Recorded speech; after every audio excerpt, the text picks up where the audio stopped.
Hello friends, আজকে আমি একটা সাবেকি কলকা ডিজাইন তোমাদের জন্য এনেছি।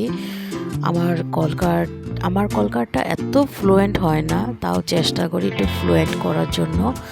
কারণ আমি একটা মেকআপ আর্টিস্ট আর আমার যথেষ্ট প্র্যাকটিস করতে হবে কলকারটা। এতদিন প্র্যাকটিস করিনি, এখন আস্তে আস্তে প্র্যাকটিস করছি। তো এটা হচ্ছে সাবেকি একটা কলকা। আমার আর্টটা যদি তোমাদের ভালো লেগে থাকে, প্লিজ একটা লাইক, শেয়ার অ্যান্ড কমেন্ট করে দিও। আরও কী নতুনত্ব ভিডিও দেখতে চাও আমার পেজে, তোমরা প্লিজ কমেন্টের মাধ্যমে আমাকে বলে দিতে পারো। তো এটা হচ্ছে একটা সাবেকি কলকার মধ্যে একটা সুন্দর একটা ডিজাইন। আমি যথেষ্ট চেষ্টা করেছি এই ডিজাইনটাকে সুন্দর করার জন্য। এখন তোমাদের যদি ভালো লেগে থাকে, প্লিজ একটু সাপোর্ট করো, একটু ভালোবাসা দিও। কারণ তোমাদের ভালোবাসায় আমি যতটুকু গ্রো করতে পারবো। তো আমার এটা ডিজাইনটা ভীষণ ভালো লেগেছে। আমি এরকম বেস একটা ডিজাইন দিতে খুব পছন্দ করি, একটা ব্রাইডাল লুকের মধ্যে। তো চেষ্টা করছি ভালো করে ডিজাইন করতে।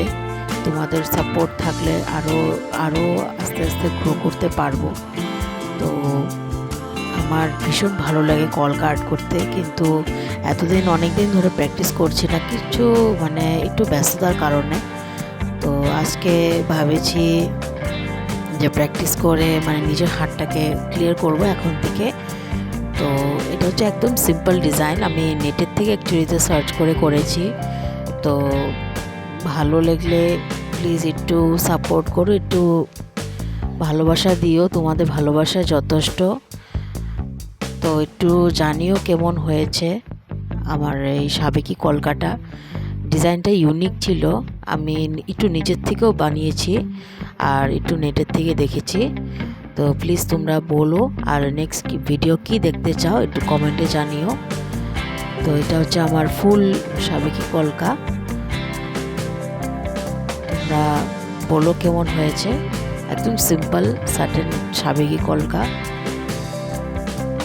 আর নিচে আমি একটু প্র্যাকটিস করেছিলাম কিভাবে লোটাস আঁকানো যায় কলকার মধ্যে, ওইটা জাস্ট স্কিপ করে দিও।